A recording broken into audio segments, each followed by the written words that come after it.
Olá pessoal do Dominantes Online, eu sou a professora Isa e hoje nós vamos fazer uma aula de física que vai tratar de transmissão de calor, né? Então assim, quais são os mecanismos que fazem a transferência de calor? Como que isso pode ocorrer? Bem, aqui a gente vai enunciar os três tipos, que são a condução, a convecção e a radiação, ou alguns lugares chamam de irradiação, beleza? E existe uma única regra que todos vão ter que seguir, basicamente. Vai ser que o calor ele vai fluir do corpo de maior temperatura para o de menor temperatura. Então, assim, existem questões por aí que vão falar assim, olha, o corpo, ele cedeu frio. Impossível. Não tem como. Então, essa daí é aquela questão de múltipla escolha, que é a primeira que a gente vai riscar como errada. É essa. Não tem como ceder frio. A gente cede calor. O corpo mais quente cede calor para o corpo mais frio. Beleza? Então, vamos agora tratar do primeiro item, que é a condução, tá? O que acontece? Imagina que a gente tem uma barra de ferro e a gente esquenta, coloca um foguinho ali, alguma fonte de calor no ponto, na beiradinha, né, dessa barra de ferro. Então, o calor, ele vai fluir por essa barra de ferro. Então, só trocar aqui o meu apontador. Então, o corpo, ele vai fluir, o calor vai fluir por esse corpo. E aí, a gente tem algumas coisas, né? Então, o calor, ele vai ser conduzido pela barra de ferro. Então, por isso que a gente chama de condução. Enquanto houver diferença de temperatura, o calor, ele vai continuar fluindo. Então, imagina que aqui essa barra já está bem quente, porque ela está bem próxima da fonte de calor. Então, e a beirada aqui, ela pode estar mais fria, porque essa daqui, ó, vai conduzindo. Sabe quando a gente, às vezes a gente está fazendo comida, e aí a gente coloca, sei lá, aquele garfinho, né? Aquele garfo que ele é todo de metal. Quando a gente coloca ele, sei lá, na água, a beiradinha onde está o garfo, né, o que entrou em contato com a água quente, vai estar bem quente. Mas onde a gente está segurando, a gente está conseguindo segurar, ainda está de boa. Mas conforme, se a gente deixar muito tempo esse garfo dentro da água, esse garfo depois a gente não vai conseguir mais segurar ele vai queimar a nossa mão, né? Por isso que geralmente tem um isolante ali, um plástico, uma madeira, mas existem muitos garfos ainda que são contínuos. Então, nesse caso, está ocorrendo uma condução pelo garfo. E aí, às vezes, né, a temperatura numa extremidade é diferente da outra. Então, vai ocorrer essa condução, esse fluxo de calor pelo material até que a temperatura seja igualmente estabelecida em todo o material. Beleza? E aí, isso vai depender, né, essa condução, ela vai depender da constituição molecular. Então, por exemplo, como eu falei, a madeira, ela que a gente coloca na beirada do garfo, ela vai conduzir o calor mais lentamente. Então, é chamada de condutora. Já o metal, esse calor, ele é conduzido mais rapidamente. Então, são o que a gente chama de condutores, né, de calor, condutores de calor. Então, os metais, em geral, eles são bons condutores de calor e são chamados de condutores térmicos. Já os sólidos, aí eu coloquei aqui o gelo, o isopor, a madeira, a borracha, né? Não tem aqueles garfos que tem uma borrachinha, né? Tipo uma borrachinha na extremidade. Também são materiais que têm uma pequena capacidade de trocar calor. E esses são chamados de isolantes térmicos, beleza? Então, aqui a gente viu a condução. A condução é quando o calor é conduzido pelo material. Já o segundo tipo de mecanismo de transferência de calor vai ser a convecção. O que é a convecção? Então, vamos lá. Imagina que eu tenho lá uma vasilha cheia de água. E aí eu tô esquentando o calor ali. O que vai acontecer? Vão ser criadas as células de convecção. Sabe quando a gente tá esquentando a água, a gente vê que começa a fazer umas bolinhas assim, umas coisas gerando, né, ali? Então, aquilo ali são as células de convecção. Isa, o que é isso? Isso é um tipo de mecanismo que ocorre por conta do fluxo de calor que está ali. Então, olha, vamos ver aqui os tópicos desse slide primeiro, ó.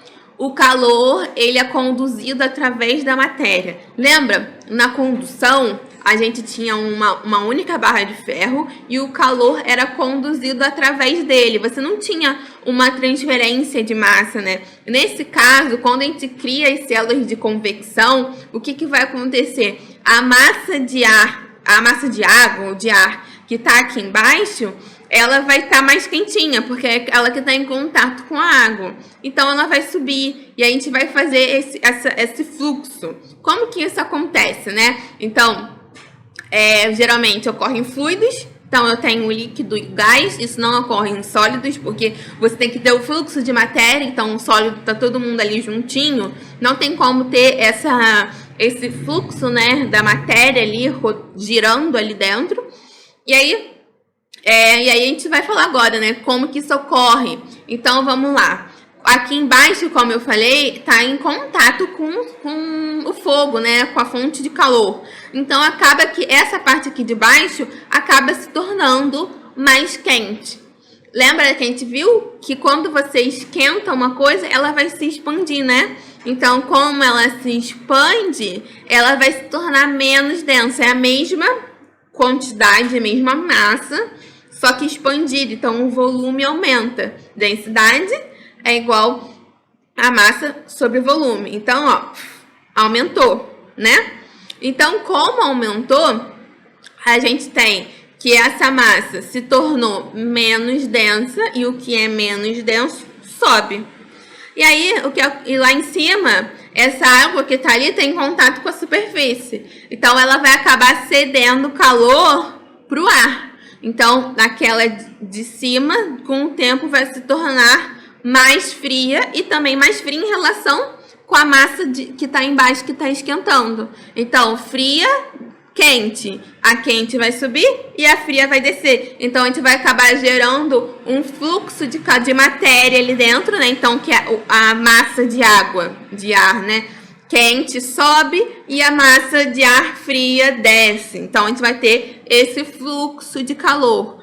Fluxo de calor através da matéria. Então, essa é a diferença da convecção. Você tem o fluxo de calor através da matéria.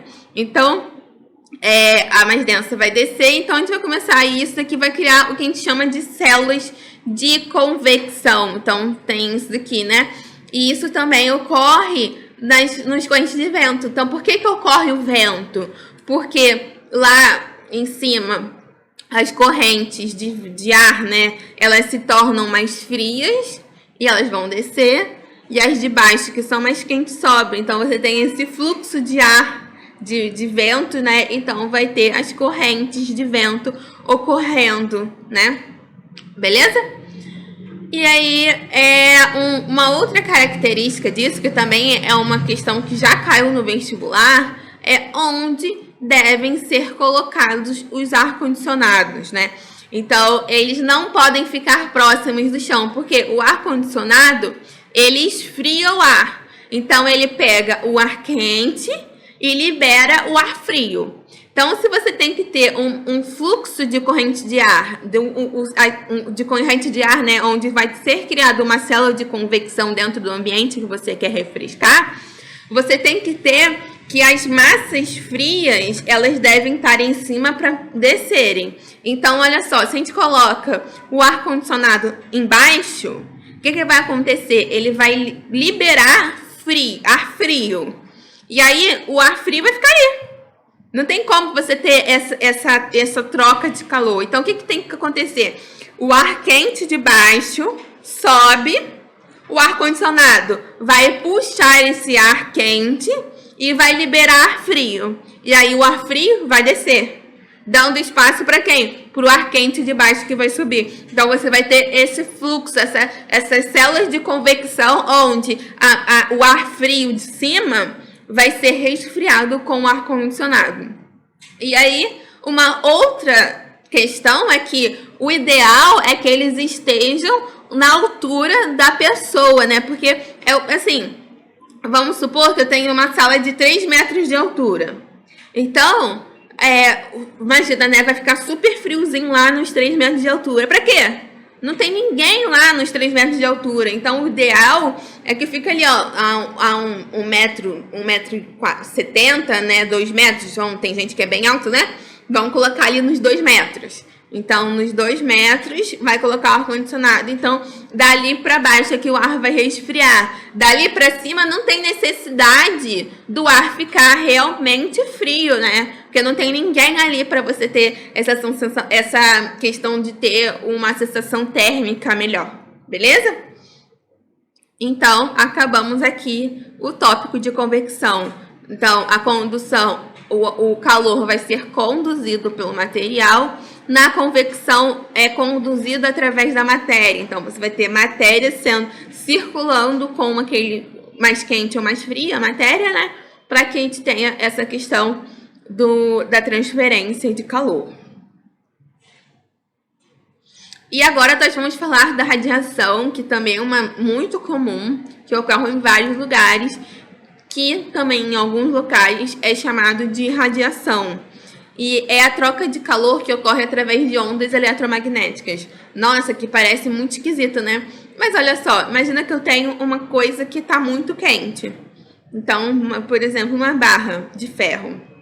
Essa barra de ferro, se eu chegar perto dela, eu vou sentir essa emissão de calor para mim, né? Isso ocorre muito, por exemplo, não sei se vocês moram em locais muito quentes, mas aqui no Rio de Janeiro é muito quente. E aí, lá na minha casa tem aquelas cortinas de blackouts. E eu fecho na tarde porque à tarde bate sol no meu quarto. E aí, às vezes, quando eu chego perto da cortina de blackout, eu já sinto aquela sensação térmica de muito calor, muito quente, um calor fluindo para mim muito grande. O que é aquilo? O calor que aquela cortina absorveu e ela tá irradiando. E aí, como eu cheguei perto, aquela irradiação chegou em mim. Então, isso ocorre no Sol. O Sol ele tá bem longe da gente. Mas as ondas eletromagnéticas que ele emite, por conta do calor, alto calor que ele tem, chega até a gente. E existem vários, né? O fogão, quando a gente está cozinhando, às vezes a gente chega perto dele, a gente já sente aquele fluxo de calor, né, ali perto, uma temperatura maior no ar, né, ali. Então, é esse fluxo de calor através da irradiação, tá? E aí, aquela questão, né, a gente não consegue ver, né, mas quase todos os corpos emitem radiação térmica. Então, nessa época de pandemia, várias vezes, quando a gente chega em shoppings, em lojas, a gente tem que medir a nossa temperatura. Então, pega o termômetro, coloca ele perto da cabeça e aí nem encosta, né? Mas aí o que acontece? A radiação térmica do nosso corpo tá emitindo radiação térmica no nosso corpo. E aí aquele termômetro infravermelho, ele absorve essa radiação térmica e ali, né, um programa que vai traduzir a quantidade de radiação térmica relacionando com a temperatura do corpo. Outra coisa também, em shoppings, pelo menos vários shoppings que eu fui, eles não chegam muito perto da gente. Eles só colocam a câmera, fica o cara lá sentadinho na câmera, e aí a gente passa. Não precisa nem passar chegar perto do termômetro na gente. Por quê? Porque ali a gente está emitindo radiação térmica. E ali naquele programa, ele pega a radiação térmica por cor. Então, assim, dependendo da coloração que a pessoa está, dá para saber se ela vai estar com uma temperatura que está relacionada com a febre ou com uma temperatura normal. Beleza? E por fim, através desse tipo de radiação que é possível a gente gerar energia elétrica, né? Aquelas placas solares, elas estão ali porque elas estão absorvendo a radiação térmica solar e ali a conversão da radiação térmica absorvida gerando a energia elétrica da nossa casa através de mecanismos, né? Então aqui a gente falou sobre radiação. Então nós temos 3 tipos: condução, o calor é conduzido pelo corpo; a convecção, onde as massas de água ou de ar, elas são o líquido, né? Elas se mexem para fazer esse fluxo, essas células de convecção. Já a radiação, ela é aquele calor que é emitido, né? A gente não vê, mas é emitido de longe, né? Então a gente pode sentir esse calor através do fluxo de calor que sai através de ondas eletromagnéticas. Beleza, gente?